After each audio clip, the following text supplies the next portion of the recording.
Artificial intelligence will change our world. Machines that can think like humans, yet crunch through massive amounts of data in a very inhuman way, may be exactly the tool we need to solve our biggest problems. AI may also unlock the remaining mysteries of the human mind, and this is what intrigues me the most. I'm not a neuroscientist, but as a computer scientist, I write programs that can learn from their experience, and change and adapt. Some of my first experiments were with a robot that needed to avoid obstacles outdoors, and I still remember the amazement that I felt when the robot stopped running into trees and instead drove around the trees and down the winding forest trail without me changing a single line of code, but because the robot's program had learned from its experience and changed its own behavior. A decade later, I'm still writing programs that can learn from experience and change and adapt, and I'm still amazed. To be clear, we have not yet created true artificial intelligence, and it may be decades more before we do. But we are making progress. So let me tell you about machines that can learn to play video games, solve mazes, and run through an obstacle course. The programs that I write use a learning algorithm called reinforcement learning. We start with what we call an agent, and this is the part of the algorithm that learns and takes actions, and that's why we call it an agent, because it has agency and autonomy. The agent interacts with an environment, it sees observations, it takes actions, and it gets reward, both positive and negative. This idea of reinforcement learning is simple and powerful. It's based on the same way that a dog learns how to sit, or we encourage a child to practice piano through strategically given M&Ms. Let's go a little bit deeper. The agent that I'm talking about is a mathematical model, and at DeepMind, we've been very successful in using deep neural networks with many layers of neurons and millions of connections between those neurons as the agent, thus merging the fields of deep learning and reinforcement learning. As for the environment, we mainly use games at DeepMind. Why is that? Well, games are very, very useful because we can readily evaluate how well the agent does by pitting it against a human player, for example, or comparing its score to other agents. But more importantly, we can think of games as being like a microcosm of human ability because they are so diverse and so ubiquitous across human culture. So they're incredibly valuable if what we want is to both develop and demonstrate artificial intelligence. At DeepMind, we've trained agents to play everything from simple video games to incredibly complex games such as Go and chess. One particular game I can show to you is this game. It's an Atari game called Breakout. Those of you that are a child of the 70s or 80s may remember it very well, maybe new to others of you. And the way an agent learns to play this game is by seeing the pixels on the screen, then making mathematical calculations which propagate through those millions of connections, layer by layer in the network, producing an action, which is a command on the joystick. Now, if that action is good and results in the agent getting more points, more reward, then the learning algorithm reinforces that action by adjusting ever so slightly all of the millions of connections in that neural network. We can see how the behavior of the agent changes over time with its experience of the game. So at first, even after 100 games of experience, it's still pretty rubbish. It misses the ball all too often. But if it keeps on playing after a few hours, 300 games, then it gets better and better. At this point, it's about human ability. It can return the ball, keep alive for a long time. If we let it keep on learning, then after a few more hours and a lot of play and a lot of games of experience, then it gets really good. It gets better than a human because it learns how to do this trick called tunneling. That is, systematically send the ball to the sides of the wall so that it bounces around on top, and the agent has less work and more reward. The learning algorithm doesn't just work on Breakout. It works on most of the 57 games that we've tried it on, and it achieves superhuman level of play at most of them. But not all. Some are still a challenge. So if we look at the bottom of this list, we see a game called Montezumas Revenge, where the agent gets a score of 0, which is 0% relative to a human player. Why is Montezumas Revenge hard?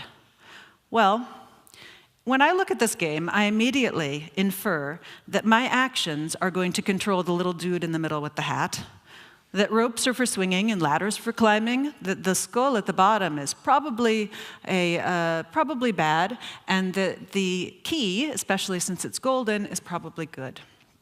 In other words, I apply concepts, high-level concepts that I've learned in a lifetime to this game and immediately understand it. An agent, however, that learns only from the pixels on the screen is never going to get to this high level of concept.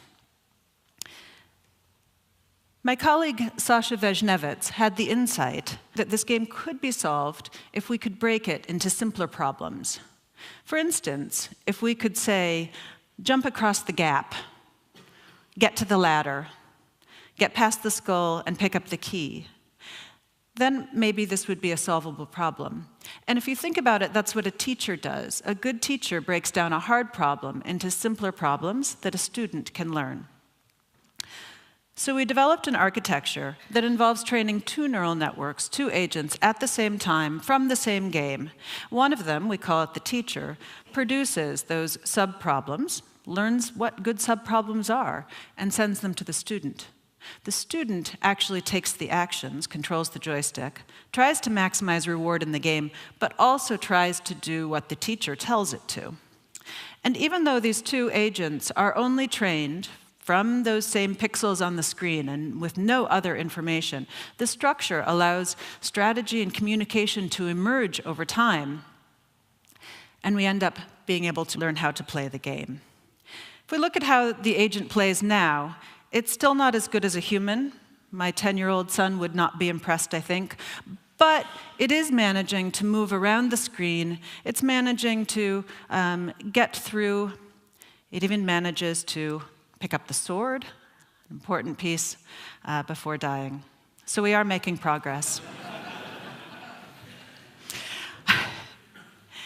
Let me tell you about another challenge for our learning algorithms, for these agents. And that's the problem of learning multiple games, one after the other.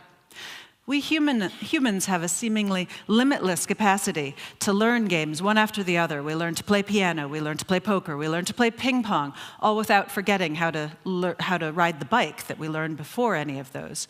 But agents that we train have a very hard time learning just 2 games one after the other. This is because when we learn on the first game, then we saturate the neural connections, the millions of neural connections, they all get saturated with knowledge of how to play that first game. And when we move on to play the second game, all of those neural connections are overwritten, obliterated with the second game, thus producing the phenomenon known as catastrophic forgetting, which is well known for neural networks. We can see this happening in the simple game of Pong. So this is a trained Pong agent. It's superhuman, better than any of us, because it can methodically get to a score of 20 to 0. The agent is controlling the green paddle on the right. And it will go through, methodically win with a score of 20 to 0 on every game that it plays against the computer opponent here. What happens when we make a very small change to the input? All we're going to do is change the paddle and the score of the opponent from orange to black. And now we see that the agent controlling the green paddle still moves around, but it's missing the point and missing the ball as well, and it loses with a score of 0 to 20 every time. Catastrophic failure. So in order to solve this, we took some inspiration from neuroscience. In the mouse brain, and presumably in our own as well, there's a process called synaptic consolidation that protects only neural connections that are formed when a particular new skill is learned.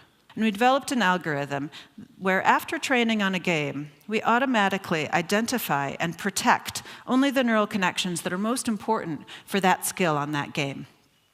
This means that when we move on to playing the second game, that there are spare neurons that can be used to learn the new game, and we've preserved the knowledge of how to play the old game, thus preventing forgetting. This is called elastic weight consolidation, and when we apply it to our agents, then we find that they can learn 10 games, one after the other, without forgetting, and all at superhuman level. All right, so let's move on from video games. And let's take a look at a more complex environment, this maze. So consider this maze. It's not too hard to solve from this perspective, clearly. But if we are in the maze, looking at it from this perspective, it becomes very hard for both agents and for humans alike. This is because as we move through this maze, then we need to both remember where we have been and also where we are going to go to. And that requires memory. And the neural networks that I've shown you so far don't have memory. So what we did in order to solve this game was we developed a neural network that has one layer in it that is composed of neural memory units, and those persist over time. So that as the agent explores the maze and tries to find that orange and red object that you see there at the bottom, it can retain memory of where it saw it, where that location was in the maze, and then as it continues to move through the maze, then that memory layer persists over time and enables the agent to find that goal again more efficiently. And just to be clear, this neural memory is not given for free. The agent has to learn to use it, just like it has to learn to use all of the rest of the neural network. But it does work, so we can see how the agent, after training, manages to find its way through this maze. Zooms around the maze, picking up apples along the way. Those are worth 1 point in this game that I made. And it searches the whole maze to find where the goal is. Note that without memory, it wouldn't even be able to search the maze effectively. It would just run in circles, because it wouldn't be able to remember where it had searched. Once it finds the goal object, it has to find it again and again and again in this maze that it had not seen before. And we can look at how long it takes to get back to the goal each successive time and see that it gets lower each time, meaning that the agent is using its memory to improve its performance and get back to the goal again and again. I'll tell you about one last challenge for our learning agents today, and that's the challenge of controlling a humanoid figure like our own. This is challenging for us. Think about how long it takes a baby to learn to take those first few steps alone. And it's an interesting problem. My colleague Nicholas Heese trained an agent to control this simulated humanoid figure. Instead of the neural network producing a single joystick command, the network produces a set of 21 different actions, continuous values, one for each of the different joints in this simulated humanoid figure. And then the agent learns how to control the humanoid so that it can run through an obstacle course, which can have random walls placed or can have gaps of increasing size. Let's take a look at the video of how it does.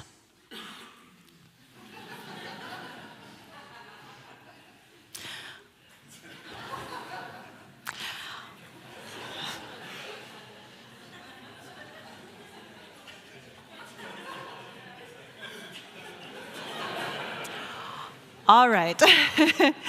So clearly, this is not the most sophisticated running agent that you've ever seen.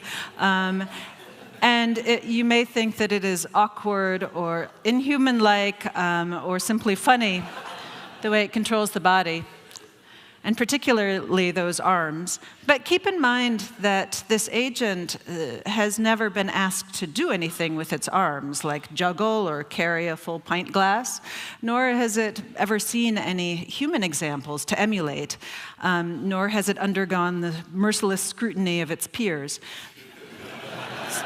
It's simply trying to use its arms to do the task better, so it's using them for momentum and for balance. So it's clearly going to be a little while before we can use this technology in order to control complex robots on real-world tasks. But it is a very interesting research path that we're going down with a lot of potential.